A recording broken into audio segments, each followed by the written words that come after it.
certainly have fears that there is a serial killer at loose in Perth. Sarah Spiers, Jane Rimmer, Ciara Glennon. And every time you saw a young girl walking by, you think, oh God, is she going to be the next victim? Now, one man stands accused. If police are right and Edwards is the Claremont serial killer, he's been hiding in plain sight for 20 years. Welcome to this bonus episode of Claremont in Conversation.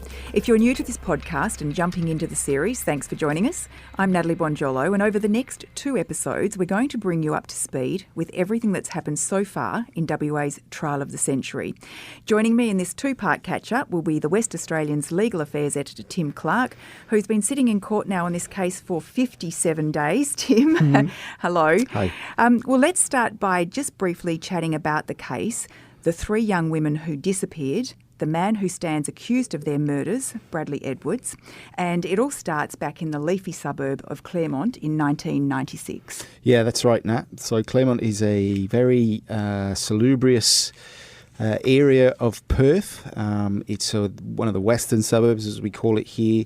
It was and still is high socioeconomic clientele, if you want to put it that way. Good shops, nice area, leafy, as you said. And it was also, back in 96, 97, a spot that the young and the happy loved to go of an evening to enjoy the beautiful late Perth sunshine and have a drink and just generally enjoy the surroundings. And that is why this case became so high profile so quickly, because so many people enjoyed Claremont, did exactly what these 3 girls were doing, which was socialising of an evening at a night spot or a couple of night spots. But for them, it turned out to be the last night of their lives, because all 3 went missing from very close together area, and all of them were never seen again. And it very quickly became the theory of the police that it was one person responsible for taking all these girls, taking them off the street, taking them away from their families, and ultimately taking away their lives. Yeah, it really was a time of fear for so many people. And, you know, decades later, people still, prior to the charging of Bradley Edwards, people were still fearful and talked about Claremont as this place where young women had disappeared, and one, in the case of Sarah Spiers, never to be found again, and then Jane Rimmer and Ciara Glennon, who were both found in bushland. Yeah, it's the case that has persisted for more than 2 decades, through the police, through the courts, through the media, and basically through the entirety of Western Australian society, because everyone had a view, everyone had, it seemed, a connection in some way, whether it be just having been to Claremont, knowing one of the families. Everyone has been touched by this case one way or the other. And as you say, now it all started, ironically, on Australia Day, 1996, when Sarah went missing. That's right. So if you're just joining us, we are right now halfway through this trial, and we're going to take you back to the start. And it starts with what the court called the civilian witnesses. So let's just have a chat through the first days of the trial. Yeah, so it had been a long time coming, obviously, as I've just explained. But after Mr. Bradley Robert Edwards, who is the accused man, he is the man that the state of Western Australia say was the man that took these 3 girls, these 3 young women, and killed them. He was charged with 2 of those crimes in December 2016. Later charged with the 3rd one, which was Sarah. And it took nearly more than 3 years for him to get to court to face those charges. He's denied murder all the way along. And on that first day, we've heard really for the first time the entirety of the case against Mr. Edwards, which begins actually before Sarah went missing, some time before. But the 3 charges the main charges that he faced are obviously the murders of Sarah, of Jane Rimmer, who was the second young woman to go missing, and then Ciara Glennon, who was the third woman to go missing. So, as I said, Ciara was the first young woman to go missing. She was out on Australia Day night, January 26, 1996, had been to the pub, then went to another pub with her friends, and she disappeared. And the first days of this trial were bringing that story to the court and how it all came to be. And as you said, Nat, civilian witnesses were the first major portion of this trial, the first month or so of this trial. And many of them were direct relatives of the three young women that went missing, family members, parents, siblings of Ciara, Jane and Ciara. They were friends of the three young women who were actually with them on the nights they went missing. They were in the orbit of the three women when they went missing. Taxi drivers, other patrons of the two pubs that the girls were at, bystanders, just locals that happened to be in Claremont at the time. And then possibly most shockingly, we heard from what the Crown, the prosecution, had called the Telstra living witnesses, which were women who told a very similar story, or very similar to what the prosecution say the story is, as how Ciara, Ciara and Jane went missing, in terms of being approached in Claremont or the very close to by a man in a car, a white car, at times described as a car with a Telstra logo on it, Telstra being the national telecom provider in Australia, which is what the company that Mr. Edwards has worked for, or had worked for up until his arrest, for nearly 30 years. And they all came to court and told their story of how they felt somewhat threatened, intimidated, or concerned or perturbed by an interaction that they'd had with their man at night on the streets of Claremont or very nearby. And at times that testimony was very confronting, yes, to hear and to listen to, because the phrase "there but for the grace of God go I" just yes, kept popping into your head, because we know three young women are dead, and if all this evidence is to be proved true, then there were opportunities for several other women to meet a similar fate. As you mentioned, I mean, some of those witnesses' accounts were really quite shocking, and, you know, some people were quite distressed in the stand when they were recounting these moments, because they were thinking, as you said, by the grace of God go I. You know, they all told quite a similar tale, though, didn't they? You know, quite often they were walking home very late. They sometimes had a few drinks. They've got into this car, and often they confused this car with what they thought to be a taxi. And, you know, later, though, we discover there was no taxi. They just thought they were hopping into taxis. And so these cases and these people who were giving evidence obviously were very similar to the three women who had disappeared, starting with Ciara, who had been out enjoying a night in Claremont, like you said. Yeah, absolutely. So Ciara was an 18-year-old young woman, from a great family, solid family, a country family actually. Her father Don is a bit of a legendary sheep shearer down in the area that they live south of Perth. But Ciara and her sister had come up to Perth for their education. They went to a school, very renowned school called Iona College, not far from Claremont actually. And Ciara had left school and was working, was a receptionist, and was starting out her life in very, very hopeful circumstances. She was by all accounts, a great student, a lovely, personable young woman, a huge group of friends in Perth and down south, very close to her family, very close to her father Don and her mum Carol.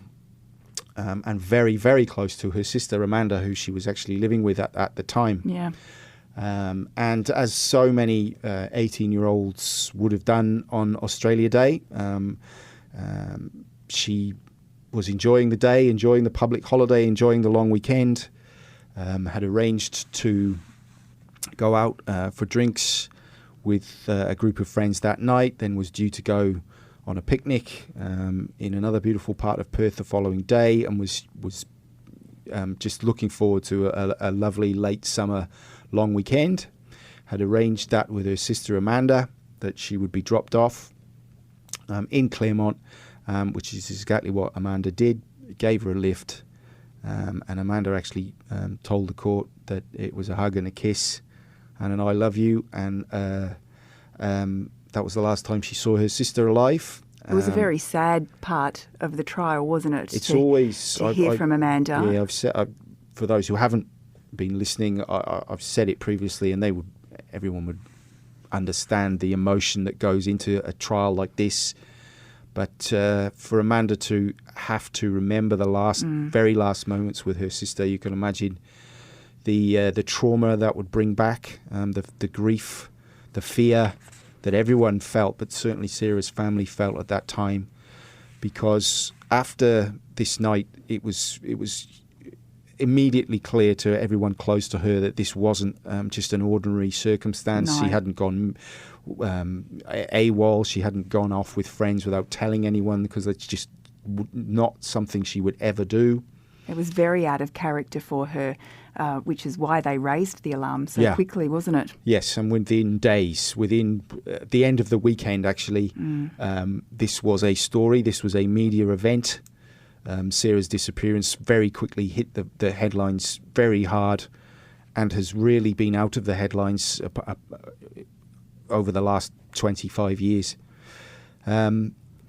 As emotional as that testimony from Amanda was, the very first day, in fact, and one of the very first hours of the trial, we heard Ciara's voice, which even after nearly 60 days remains one of the several moments that you still get goosebumps thinking about it.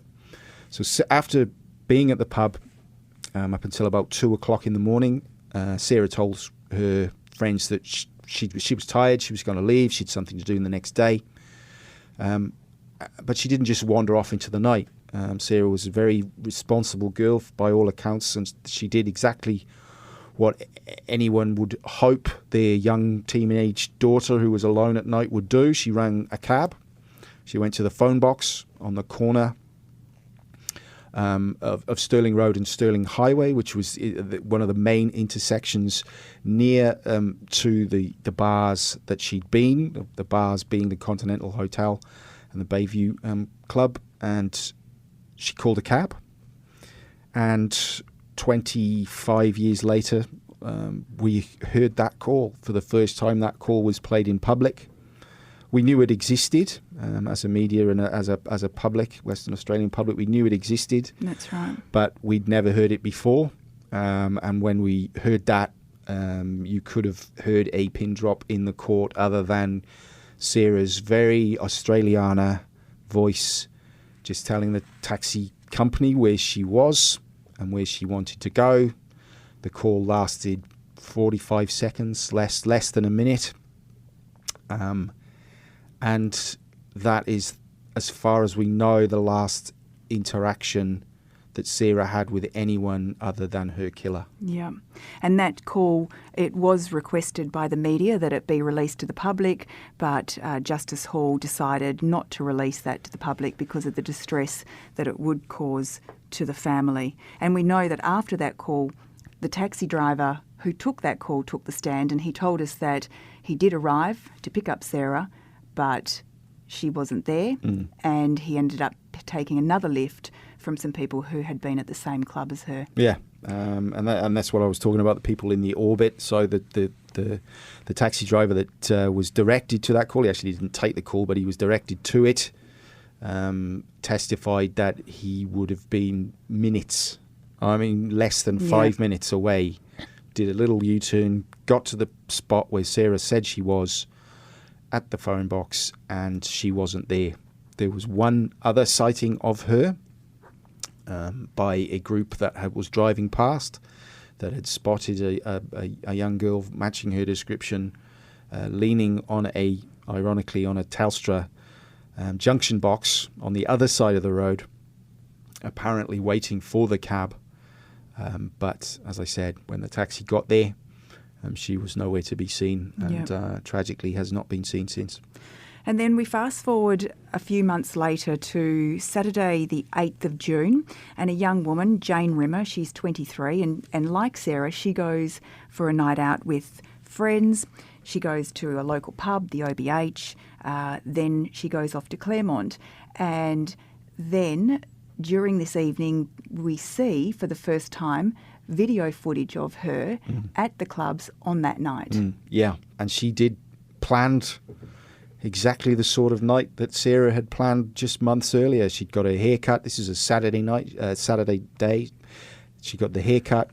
She went to see her mum, who worked at a nearby pub, had a drink there, and then got a cab to Claremont, met up with some friends, and had another good night.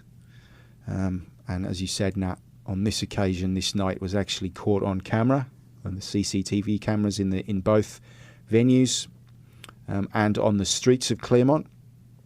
And so when we hear Sarah's last words, in this case we actually see Jane's last moments before it is believed that she somehow comes to cross paths with the person who killed her. It was quite primitive CCTV, but you could clearly make out it was Jane. You could clearly make out where she was, what she was doing. But then because the CCTV was not totally recording at all times, it was on a cycle. Several cameras at various points on the outside of the pub. And there was a gap of about 30 seconds between the moment we see Jane and then the CCTV cycles all the way through the other cameras and comes back. And she's gone. But tragically, in this case, we know that Sarah's body has never been discovered. In Jane's case, it was. And that is when the Claremont killings became killings. Yes. And it became what police knew then was a major, major crime, and has now become the most complex, longest running, most expensive, most scrutinised murder investigation, not just in Western Australia, but in Australia. Now, horrifically and tragically, several months later, Friday the 14th of March 1997, and Ciara Glennon, a young 27-year-old woman, and she was, we know, a lawyer. She was having St Patrick Day drinks with some work colleagues, and they wanted to go out into Claremont. And she really wasn't all that keen, was she, at the time, because she had, I think, her sister's hens night the next night. But they talked her into it, and, you know, she jumped in the car and off they all went to Claremont. And witnesses then talked us through what happened on Ciara's last night. Yeah, so Ciara had only just come back into the country. She'd been travelling. She was older than Jane and Sarah. She was 27, had established herself as a lawyer in Perth.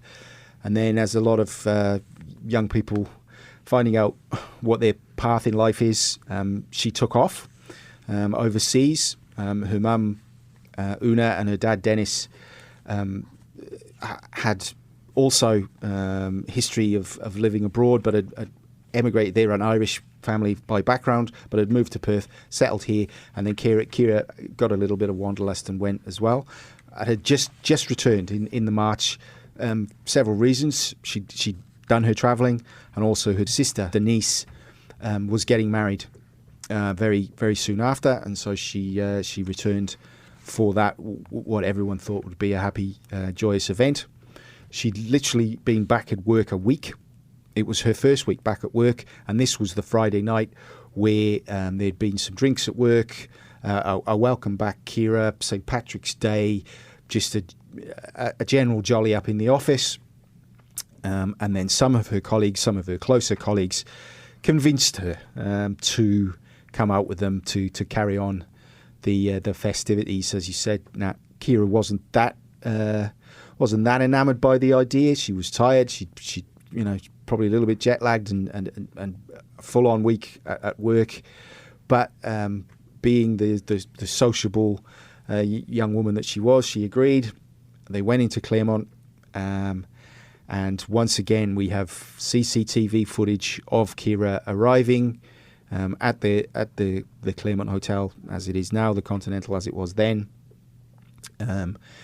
And again, we have very blurry vision and different accounts of exactly what time she left, but she wasn't there long. She stayed maybe 20 minutes, probably not even long enough to have a drink, said her goodbyes, and left. And that was the last that was ever seen of Ciara, apart from several sightings between her leaving the bar and the strongest evidence of the three of a sighting of someone that looked very much like Ciara getting into, or certainly leaning into and interacting with the driver of a white car, a white station wagon that had, by these eyewitness reports, been sighted in Claremont earlier in the evening and was driving in Ciara's direction, drove past her, slowed down, stopped. Ciara was seen to lean into the car, seemingly interact with the driver, and then it would appear went off in that car. And it was really quite chilling. Some of the witnesses that gave evidence, and there were quite a lot of them who gave evidence in relation to Ciara, and it was quite chilling because, for instance, one of the witnesses said that they had come out of doing a shift at the Thai restaurant and had said something to someone else in the car when they saw Ciara and said, "Oh my goodness, I wonder if she'll be the next one." And this just goes to just how much fear there was in the community at that point, that people were saying when they saw a woman by herself in Claremont, will she be the next victim? Yeah, absolutely. And Ciara's recent arrival back in Western Australia, you would have to speculate at least whether she was fully aware of what had happened in the previous 14 months or so, with the disappearance of Sarah, with the murder of Jane.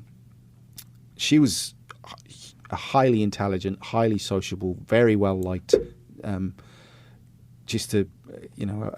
apparently very good at anything she turned her hand to. So you would think she would be aware, but whether she was fully aware, whether she was fully embedded in that fear, we simply don't know. Because unfortunately, we'll never be able to ask her, because she suffered the same fate as Jane and Sarah on that night.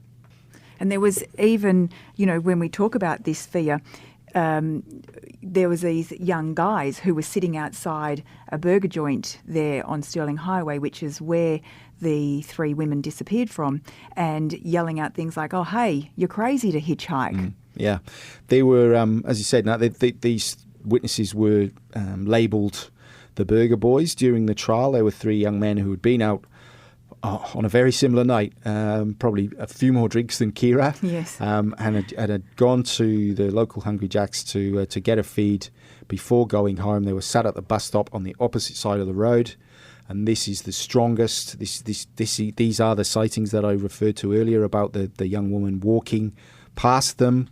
One of them even called out to Ciara, "You're mad," or "You're crazy," and apparently Ciara gestured to them, "No, I'll be fine," waved her hand in the air. Yeah. And it was those sightings and those eyewitness accounts that give us the strongest indication that the last person that Ciara interacted with on that night was the driver of this white car. That's right. And you also heard in the court from a whole lot of other witnesses who around this time were picked up in the Claremont area by a lone man in a car with a Telstra logo who claimed to work for the company. Just tell us about some of those witnesses. Yeah. So this is right in the same window of time that we're talking about here. Sarah, January 96, Ciara, 97.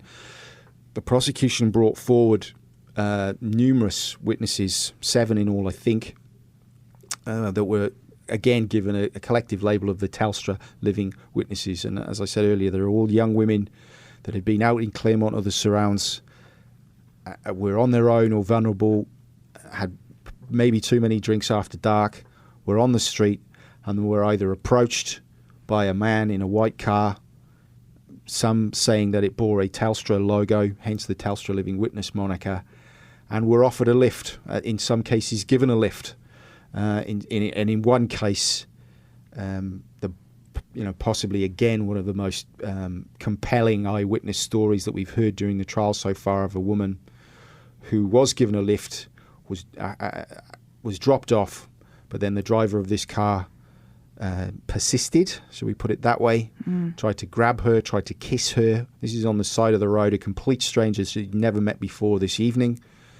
But luckily, this witness, as she described it, had some martial arts experience. And she told him? And she told him in no uncertain terms that she would use it if he didn't back off, and he did. And she did ask him, though, didn't she, while they were in the car? She said to him, well, what are you doing driving around at 2 o'clock in the morning like this? And he said to her, well, I'm picking up damsels in distress yourself. Yeah, exactly.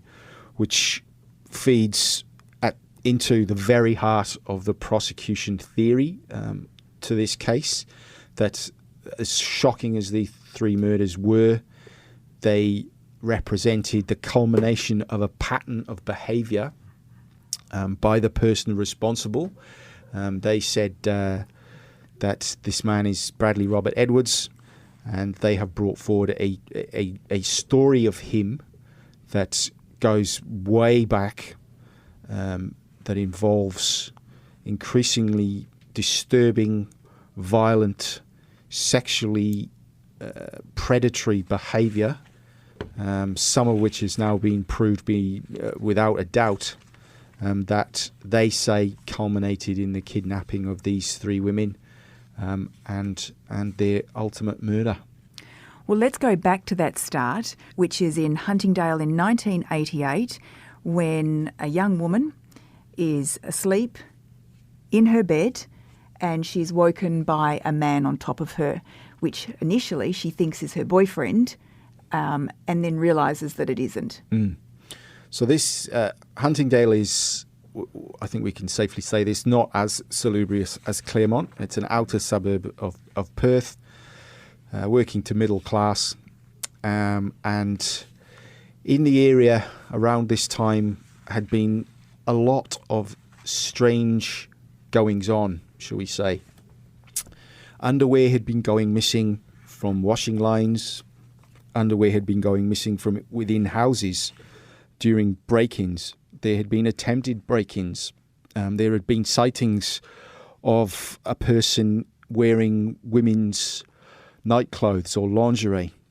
And then on this night in 1988, as you say, Nat, this young woman, teenager, was asleep in her own bed with her parents and her brother very close by in the next room, when a man breaks into the house, pulls the phone cord out of the wall, goes into her bedroom, closes the door behind him, and attacks her, jumps on her, straddles her, pins her down, and violently accosts her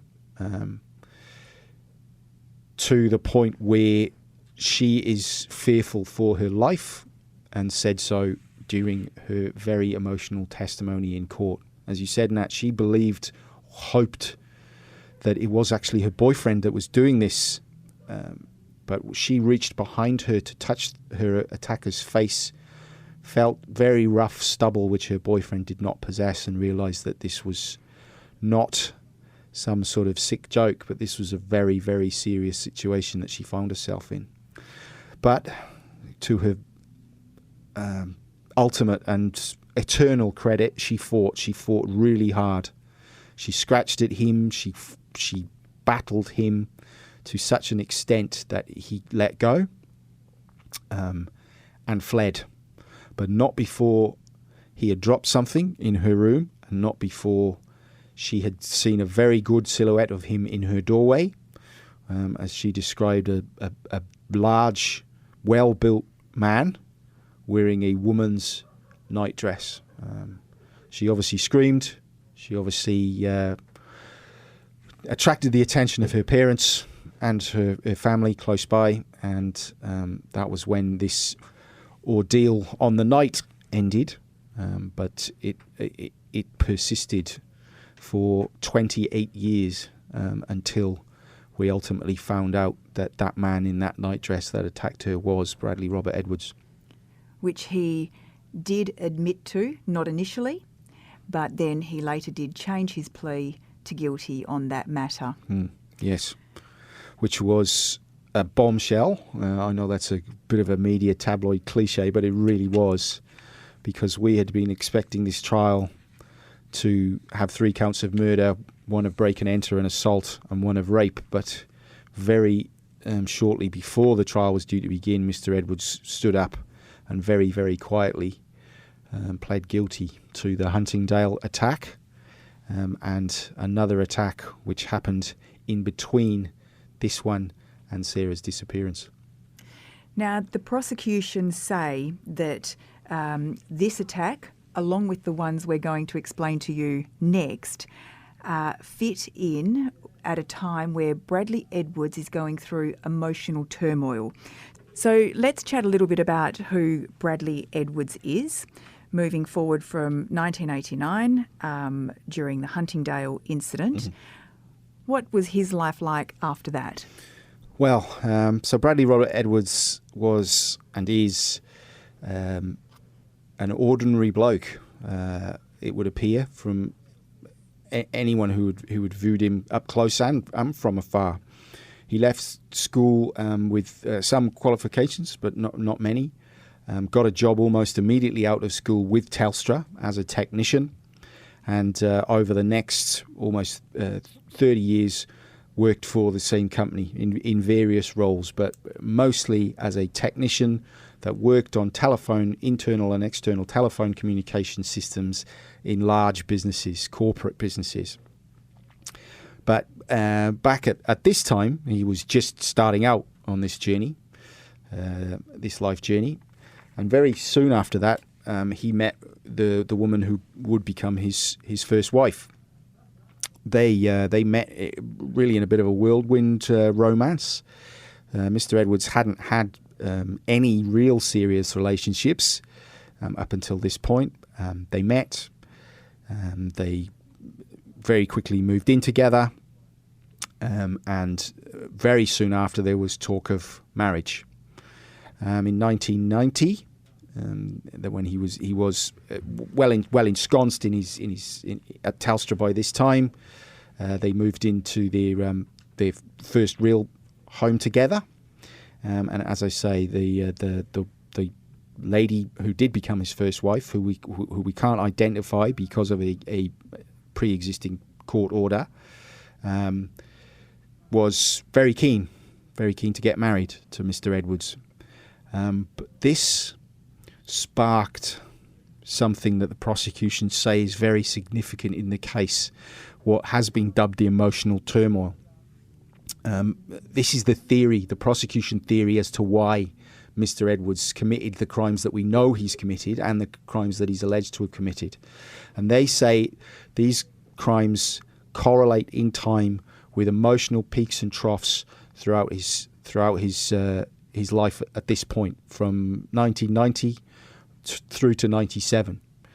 And 1990 is a significant moment because Mr. Edwards was working for Telstra at that time and was working at a place called Hollywood Hospital, a small former recuperative army hospital, which became a public hospital. He was working there, fixing the phones. And for some reason, he grabbed a worker there, tried to drag her to a secluded part of the hospital from behind, using his significant strength and force, but was foiled by the efforts of this woman who was a social worker at the hospital, and he was basically caught red-handed. The security guard at Hollywood was there within seconds, and Mr. Edwards put up literally no defence. He said, "I don't know why I did it, but I did do it." And this 1990 event is said to coincide almost to the day with when he was being pressured, as he puts it, by his girlfriend at the time to become his wife. And he had also found out at the same time that she might have cheated on him behind his back with a former boyfriend. Yeah. And that is the first peak or trough, whichever you want to put it, that the prosecution point to. And they point to many others, several others along the way over the next 7 years that correlate with these crimes that he has committed and that he is alleged to have committed. And I think for that he pleaded guilty to a common assault. He got 2 years probation, but he did have to take a sexual assault course, although it wasn't registered as a sexual assault at the time. It's not what he pleaded guilty to.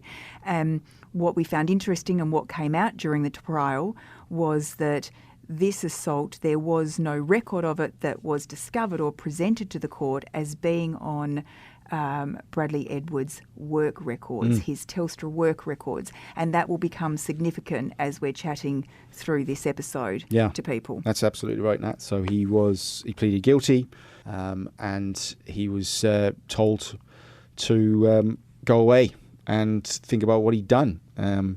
What he didn't do, according to the prosecution, was really address any of these issues, and certainly his employer didn't seem to address him, because he kept his job and very soon after that was actually promoted within Telstra to become a more senior technician. And as I said, he managed to keep that job for many, many years after. And he moved on with his life then. And in 1991, he did get married to his fiancée. And then in 1994, that marriage starts to unravel a bit. And Bradley Edwards starts spending a lot of time on the computer. His wife starts to feel like it's all falling apart. And something significant happens because she meets another man. Yes, that's true. So we've heard all this from both horses' mouths, if you want to put this. The first wife gave evidence in person, and the third wheel, as we've come to call him, also gave evidence in person. And this third wheel was a man that Mr. Edwards' first wife had met through her work. They became very close. This man actually moved in to the marital home where Mr. Edwards and his first wife were living, and they carried on a sexual, intimate relationship at times in the next room from where Mr. Edwards was, as you said, Nat, spending more and more time on the computer. And this period of time relates to another emotional spike, and this is in 1995. And a young girl, like the other young ladies, has been out in Claremont with friends, and she is walking home when she is grabbed from behind, pulled into the bushes and violently raped. And we heard about this in court, and this very, very brave young woman was in court when her statements about this particular night were read out to the court. Yeah, and as you say, a very young woman at the time, teenager again, Claremont again, walking home alone again, and abducted again. So you can see the parallels there almost immediately. And we've heard from people on the podcast that police, when Sarah went missing, less than a year later, also made the parallels, because this was a really serious crime at the time too. This young woman was abducted, hooded, bodily carried into a vehicle, driven around, taken to a cemetery of all places, raped again, dumped in bushes, picked up, dumped in bushes again, and left, seemingly, as far as her attacker was concerned, with no attention or thought of what her injuries might be. As you say, the bravery of this young woman at the time was staggering. She got herself up, even though she was semi-naked, got herself to the Hollywood Hospital, ironically just around the corner, raised the alarm, and from there was investigated and questioned quite vigorously by the police about what had happened to her. Just as in Huntingdale, she had to wait more than 20 years for confirmation of who her attacker was. But just as in Huntingdale, weeks before the murder trial began, Mr. Edwards finally admitted that it was him that had committed this horrific crime. And again, the prosecution say it was the impending breakdown of his marriage, the emotional turmoil that he was going through at home, the feeling that his wife was betraying him almost in front of his own, in his own home, almost in front of his face, that the prosecution say triggered this dark side in him, which in turn triggered this attack. And as you said, Nat, years later, that young woman, who is now a middle-aged woman, was in court to watch Mr. Edwards admit to that attack, admit that he was her attacker, and then she was in court to hear the details of that attack that she had given to the police at the time and in various statements over the years. It became a little bit too much for her. She did leave the court at one point when those details were being read, but no one will ever think any less of her for that, because it was her bravery at the time to give such a detailed account of what had happened to her that ultimately led police to link her attack to the Claremont crimes, and it could be, it is one of the key planks in the prosecution case against Mr. Edwards. That's right. And in the next podcast of this catch-up series, we will explain to you the link and how the DNA comes into play into moving this forward. Well, then, Christmas 1995, there's an incident that is quite distressing, emotional for Edwards. Let's talk about that. This is something that happens between his wife of the time and the live-in lover who was living in the house with the three of them. Yeah, and so this was the beginning, the real beginning of the end of Mr. Edwards' first marriage. This is when he walks in on his wife and her lover kissing in one of the bedrooms at the house. There's a huge blow-up.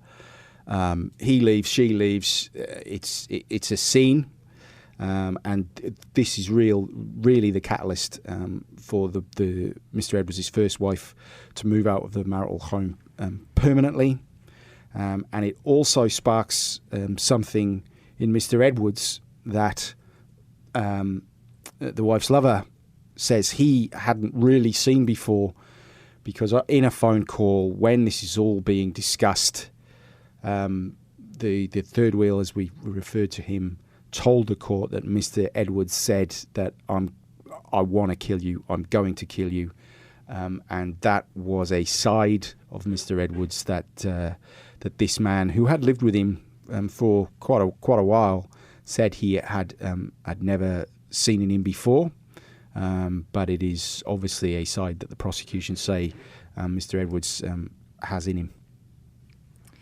And she said in her testimony that Bradley Edwards hadn't tried to reconcile with her, although we did hear evidence that he had gone to Mandurah, down south, where she was living at the time, to ask her out to the fireworks on January the 26th in 1996. Yeah.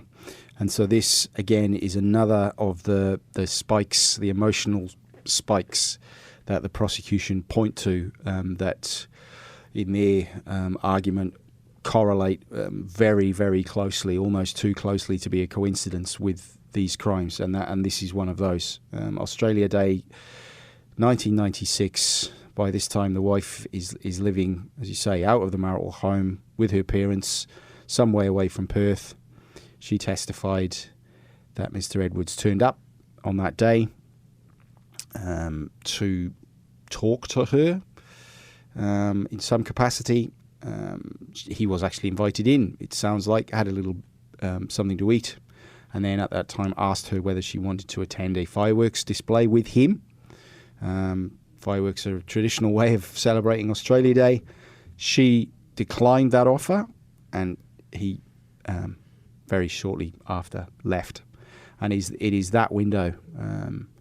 We know now from evidence recently heard that those fireworks began at 8:30 p.m. that night, quite close to where the wife was living at the time. We know Mr. Edwards was back at work the following day, around about 7 or 8 o'clock. There are 12 hours there that are unaccounted for, and it is in those 12 hours that Sarah Spiers went missing and was murdered, according to the prosecution, even though her remains have never been discovered. And then a few months later, in March of that year, Edward's ex-wife falls pregnant. And there was some confusion here with the evidence as to when exactly Bradley Edwards actually found out that his ex-wife was now having a baby to her lover. Correct. I mean, there's no doubt that news was relayed to him. When, exactly when, was a little bit of a bone of contention because there was some debate over medical records. But it was certainly before the date that Jane went missing, and it was certainly close to the date that Jane went missing.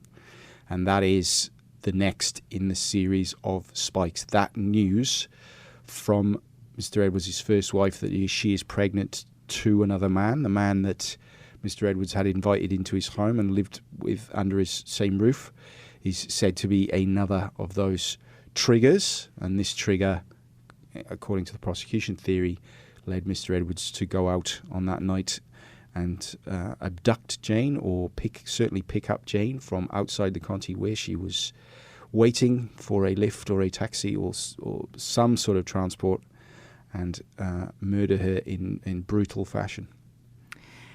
And then the third spike and period of what the prosecution say is the emotional turmoil is in March of 1997, and this is when the marital house is sold, and you heard from witnesses as to those dates and the time of settlement. Yeah, correct. So that we have moved on a little bit, and the wife and the marriage, or the lack of marriage, has certainly moved on a little bit by this time.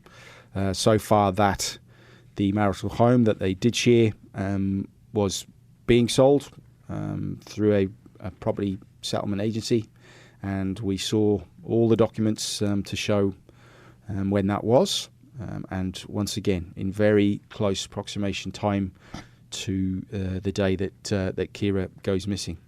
And so that is the overarching context that the prosecution attempts to put all these crimes in. They don't need to have a theory. They don't need to have a motive. But as anyone who watches and studies crime and true crime knows, a motive does go a long way to understanding or making an understanding of crimes that are seemingly, just so out of the realms of possibility that they would seem inconceivable to the vast majority of people. But we've got to stress that that is all circumstantial evidence, and the judge in this case, and it is a judge alone case, there is no jury in this case, the judge alone in this case, Stephen Hall, will have to rule whether he takes that theory into his office when he comes to deliver his verdicts and cogitate on these verdicts, because it is circumstantial and the prosecution rely on it, but the defence say there is no real cement to bring all that together. It is speculation, and as such shouldn't make up the part of the judge's decision-making process. So he will rule on that at the end of the prosecution case, before the defence has even started, out of fairness to the defence, because if they have to counter that, they must be given the chance to, and they must be able to given the chance to prepare witnesses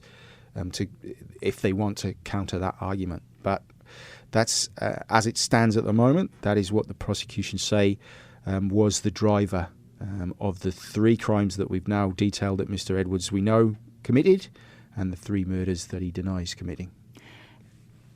One of the questions being asked by a lot of people who've been listening to this podcast is if, in fact, the prosecution who say that Bradley Edwards is the Claremont serial killer, if that is the case, why did he stop?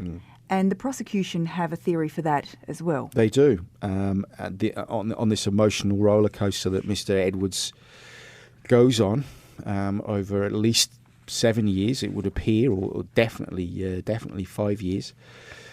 He meets his second wife in 1997, a lady who he woos with roses, takes to a local restaurant on a almost a blind date. This lady already has a child, but that apparently doesn't put Mr. Edwards off. And they very quickly, again, much like the relationship with the first wife, they very quickly get very serious. And this, they say, is the moment that settled Mr. Edwards in his life to such an extent that there was nothing like this committed by him up until the day that he was arrested in December 2016. And the little girl that went on that first date with Mr. Edwards, the woman who was to become Mr. Edwards' second wife, was still living with Mr. Edwards on the day he was arrested all those years later. She was, and it remains, his stepdaughter. They were very close. The stepdaughter, certainly for a big chunk of time after Mr. Edwards was arrested, maintained a relationship with him, went to see him in prison. And for all those years after, for all intents and purposes, Mr. Edwards was the hard-working, dedicated family man that all his neighbours and all his friends and all his workmates believed him to be. Little athletics stalwart, even received some community awards for his efforts in the little athletics community. Long time employee of Telstra with apparently no blemishes on his record despite what happened in 1990. Up until the 22nd of December 2016 when very heavily armed police came knocking on his door and arrested and charged him for the murder of Jane Rimmer and Ciara Glennon. And this was a very interesting point for you when you were sitting in the court at this time, because up until now, Bradley Edwards had shown very little to no emotion whatsoever. But it was interesting at this time that when they played home videos and what have you, this is where you first saw a smile here and there and some emotion from Bradley Edwards. Yeah, very much so. So Mr. Edwards' second wife gave evidence in person via a video link, but very personal evidence. She was asked very personal questions about their life together. Not as many as you might expect, but they certainly shone a light and opened a small window into their life together, and how it ended, because she had left Mr. Edwards some months before he had been arrested, and we still don't really know why. But during that evidence, there were little glimpses, little snippets, little phrases that she dropped in to her evidence that gave you a hint that something really wasn't right with the way that she came to see him. She said at points she was sick of the lies. At another point, she said she feared for her life. And at another point, she was asked about notes that she'd taken, of very detailed notes from her own bank statement, tabulating monies that Mr. Edwards was very regularly taking out of ATMs all over Perth. But you're right, Nat, that it was those photographs, home videos, that were shown in court through her, that through this whole process, has opened Mr. Edwards up as somewhat emotional. He smiled, he teared up, he looked distressed, he looked delighted at points to see this glimpse of his old life again, and us seeing it for the first time. And this wasn't a purely voyeuristic exercise by the prosecution. This was done for a reason, and the reason was that in at least 2 of those home videos you can very clearly see Mr. Edwards by a white station wagon of the type very, very similar to the one described by the Telstra living witnesses and the one described by the Burger Boys that they say Ciara Glennon entered on that night in April 1997. While it was where you saw glimpses of emotion in the court, it was also a time of great frustration for a lot of people sitting in the court also, because when Brad Edwards' second wife said that she feared for her life, the question was not asked why. And this was of great frustration to everybody in the court that day. Yes, it's one of the... After nearly 60 days, and there's been several million questions asked, I would suggest. You probably count them up in the court transcript if you had a year or two spare. But it's this question and this answer that has left all of us thinking, what was she going to say? What was it that she wanted to say? And in why? that court, and why? Why did she want to say it then? As a long time court watcher, court reporter, you could sort of see why the prosecution, the judge, and certainly the defence wouldn't want to go there, because it could open up a real can of worms in a legalistic sense. But from a purely storytelling sense, or getting to the truth sense, or wanting to know the full picture sense, it was hugely frustrating. Hopefully, when all this is over, and we give this lady the chance to tell her story, which we most certainly will. I would guarantee every media organisation in the state, if not the country, will approach her at some stage to see if she wants to talk. Hopefully, she will get that chance. But for now, we are just left with those little tidbits of what might have been going on. And just before we leave you for this part of the trial, and you can pick up what's happening in the next podcast, just a little bit about the families and people who are inside the court, apart from the main players such as the prosecution, the defence, the judge. Also in the court are the family. And we've got the family of the victims, and you've also got in court the family of the accused.